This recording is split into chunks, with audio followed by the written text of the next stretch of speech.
حضرت حسن بصری رحمۃ اللہ تعالی علیہ اپنی توبہ کا واقعہ بیان فرماتے ہیں. وہ فرماتے ہیں کہ میں امیر کبیر شخص تھا، بہت امیر تھا، اور بصرہ کی گلیوں میں غریبوں کی خدمت کیا کرتا تھا.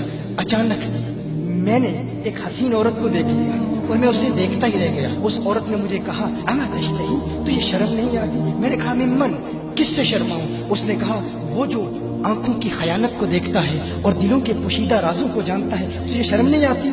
تجھے حیا نہیں آتی؟ کہا اس کا جملہ تو بہت بڑا تھا. حسن بصری اپنی توبہ کا واقعہ بیان فرما رہے ہیں. فرمایا اس کا جملہ تو بہت بڑا تھا، لیکن وہ اتنی حسین تھی، ایسی خوبصورت تھی، میں پھر بھی مسلسل اسے دیکھتا رہا اور دیکھتا ہی رہ گیا. اور پھر آخر اس نے کہا کیوں بار بار مجھے دیکھتا ہے؟ میں نے اس عورت کو کہا کہ تیری آنکھیں اتنی خوبصورت ہیں کہ تیری جھیل جیسی آنکھوں میں ڈوبنے کا جی چاہتا ہے. اس عورت نے کہا اچھا تو ایسی بات کرتا ہے، تو یہاں انتظار کر. وہ عورت اپنے گھر میں چلی جاتی ہے. تھوڑی دیر کے بعد کہا میں انتظار کر رہا تھا. تھوڑی دیر کے بعد اس کی خادمہ آتی ہے، اس کے ہاتھ میں ایک تشت ہے اور اس تشت کے اندر اس پر ایک کپڑا ہے. کہا میں نے کپڑا اٹھایا تو اس میں اس کی 2 آنکھیں تھیں. اس نے اپنی 2 آنکھیں نکال کے اپنی خادمہ کو دے دی کہ اس کی وجہ سے اس کا دل دین سے دور ہوا ہے، مجھے یہ آنکھیں نہیں چاہیے. کہا اس پر ایک کاغذ تھا، کاغذ پر لکھا ہوا تھا مجھے ایسی آنکھوں کی ضرورت ہی نہیں جس سے ایک مرد فتنے میں مبتلا ہو جائے. میری بہنیں جو اس گفتگو کو سن رہی ہیں ان کی بارگاہ میں بھی عرض ہے، وہ بہنیں جو گھنٹوں آئینے کے سامنے کھڑی رہتی ہیں فقط اس نیت سے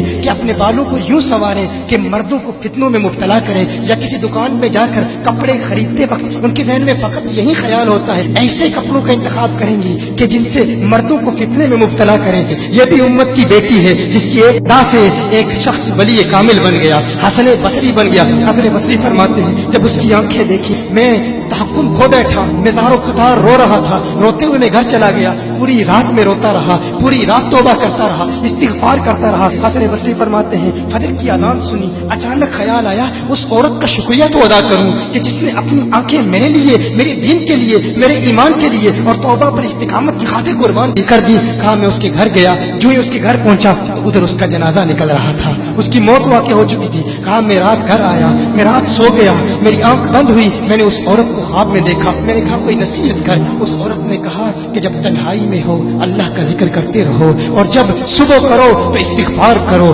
شام کے وقت استغفار پڑھو. کہا میں نے اس وقت توبہ کر لی، ایک عورت میری توبہ کا سبب بنی، ایک عورت کی وجہ سے مجھے توبہ پر استقامت ملی. یہی حسن بصری. پھر وہ واقعہ بھی آتا ہے، وہ دور بھی آتا ہے، ان کا ڈر کتنا ہے، ان کا تقویٰ کتنا ہے، پرہیزگاری کتنی ہے. یہی حسن بصری. ایک دن ایک شخص نے حسن بصری رضی اللہ تعالی عنہ سے کہا ہے حسن بصری کیا آپ جانتے ہیں کہ جہنم سے جو شخص سب سے آخر میں جہنم سے نکالا جائے گا اور پھر یا حنانو یا منانو پڑھتا ہوا جہنم سے باہر نکلے گا. حسن بصری فرماتے ہیں کاش میں وہ شخص ہوتا، کاش میں وہ شخص ہوتا.